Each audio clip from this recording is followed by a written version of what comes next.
Good evening, ladies and gentlemen. This episode's going to discuss an aspect of Earth magic called astrocartography. This is the power of mind.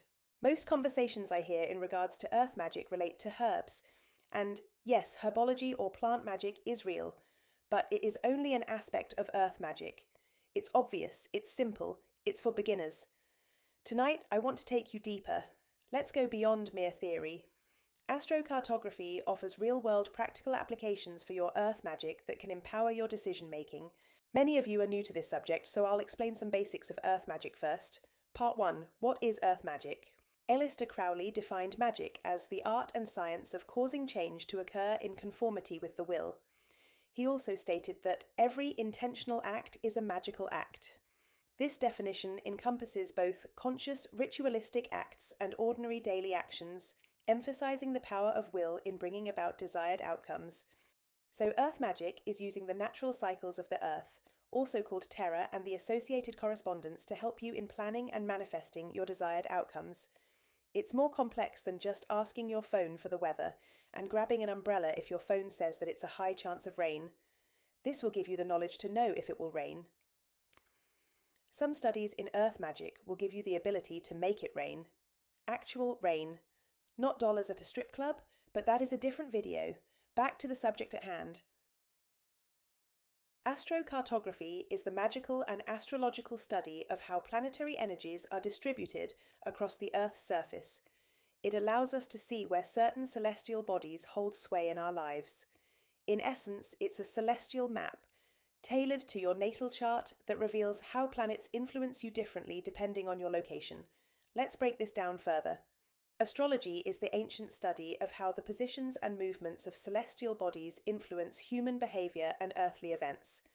It's a sacred language of symbols and cycles. Geography, on the other hand, is the study of Earth's landscapes, environments and places, how they shape and are shaped by people and nature. Astrocartography merges these two by mapping the planetary positions from your birth chart onto a globe. This creates planetary lines, each representing the energy of a specific planet running across the Earth. And wherever those lines fall, the influence of that planet becomes magnified in your life when you are near them.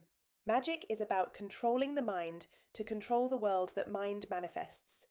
Let me help you by replacing two strictly religious and very childish words, good and bad, with the magical concepts of benefic and malefic. Benefic planets are not good. They are considered beneficial to you because they bring positive influences that are conducive to achievement. They are in proper alignment with other things that are also beneficial. Malefic planets are not bad. They're associated with potentially negative or challenging experiences. These planets present opportunities for growth. Physically, you may have stopped growing, but we are not humans. We are energetic entities having a human experience, and you grow by overcoming these situations. You grow mentally, emotional, and energetically. Part 2. Earth Magic in Action. As an Earth Magic practitioner, I assure you, this is not just celestial theory. Earth Magic and astrocartography are deeply entwined. Let me give you 3 vivid examples of how this magic breathes life into reality. Scenario A. A witch born under a Leo sun finds her Mars line cutting through Cairo. She's never been there before, but upon arrival, she feels an unfamiliar surge of confidence and drive. Mars, the planet of action and passion, invigorates her spirit in that region, amplifying her masculine solar energy. Scenario B. A young hedge witch born under a Cancer moon travels unknowingly to her Venus line in Tuscany. There she finds her relationships deepen, her creativity blossoms, and love quite literally blooms. Venusian energy, soft, fertile, and feminine, infuses that land with magnetic beauty, aligning perfectly with her lunar feminine nature. Scenario C. A druid aligned with the earth element visits her Saturn line in the Scottish Highlands. There she experiences solitude and great trials, but also profound wisdom. Saturn's lessons are stern but sacred. Earth signs often resonate with this gravity, finding grounding amidst its slow but steady pressure. You see, even astrological signs themselves are divided. Masculine signs are Aries, Gemini, Leo, Libra, Sagittarius, Aquarius. and are outward, energetic, expressive. A common good trait associated with masculine zodiac signs is their outward focused energy and assertive nature. This often manifests as proactive, expressive, and action-oriented behavior. Feminine signs are Taurus, Cancer, Virgo, Scorpio, Capricorn, Pisces, and are inward, receptive, and intuitive. A common good trait associated with feminine zodiac signs is their high level of emotional intelligence.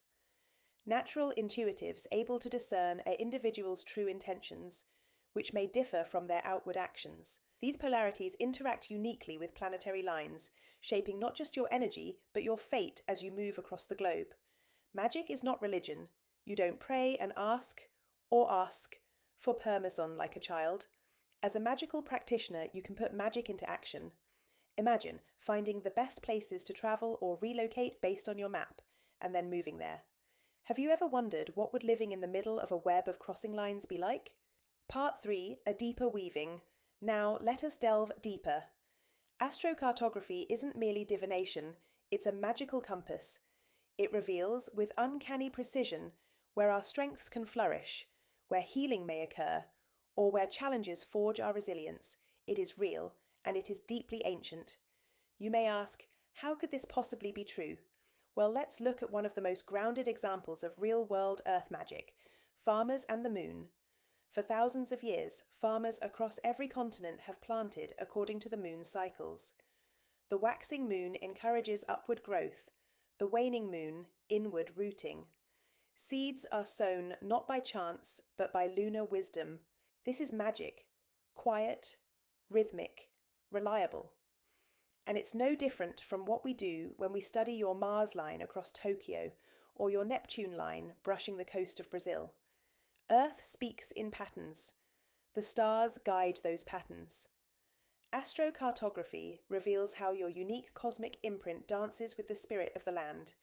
It gives you insight into where you are most aligned to love, to learn, to heal, to lead, or perhaps to begin again. You are not just born to a time, you are also born to a place. And in that great web of magic between stars and soil lies your truest path. If you continue to study, you uncover how ley lines and planetary paths intertwine. A person born at a particular place resonates with that energy. 3 people born on the same day at the same may all share the same birth date and star sign, but a woman born in China is different from the woman born in London, and they are both different from the woman born in Uganda.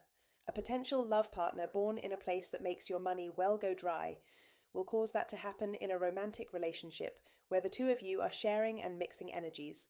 When it comes to money, which is the physical world's representation of exchange or change, benefic lines for financial success generally involve Jupiter lines and Venus lines, while malefic lines can include Saturn lines or lines where Jupiter is afflicted.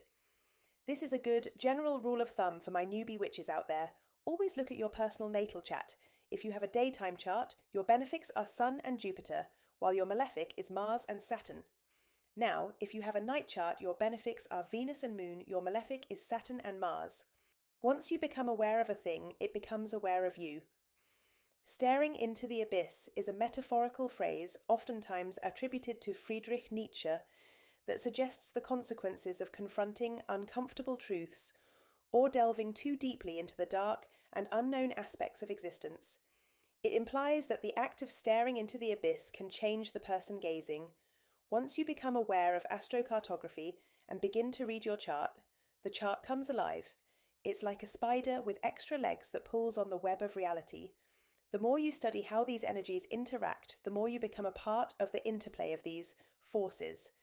You begin to understand you are much more than the shell that you move around in every day, because these energies which you are observing are you too. The people you spend time with are energetic patterns, and you see the commonalities of their expressions. You begin to ask questions like, why do so many people born under the sign of Taurus have bad relationships with their birth mothers? How do their mothers always fit the same description? Why do I always get more money in the Midwest? Why do women from the Midwest bring me money-making opportunities? I'm a Cancer. Why is it that every woman I've ever had a one-night stand with was a fire sign? Things moved much faster than I'm used to, and the relationship flamed out. It happens every time. I'm allowed to ask why. This is a safe space. This is the power of mind. Why do all of my lovers look alike? They have the same glowing eyes. They all pee in the pool. They fall asleep to music. I know that they're different people, yet I also recognize the same energy being expressed differently over and over. This is a right brain, feminine polarity, video dealing emotional, intuitive, and creative thoughts. We're desuxing empathy and spatial awareness with a focus on receiving information and connecting with the physical world. We are taking an holistic approach. Instead of a division of duties, we are thinking of multiple subjects at once and connecting the dots, or lines, to study how the interconnected becomes something new. A magician is a magical artist that studies the picture they are drawing to learn. What am I looking at? Does this sound familiar? This is how God made it all.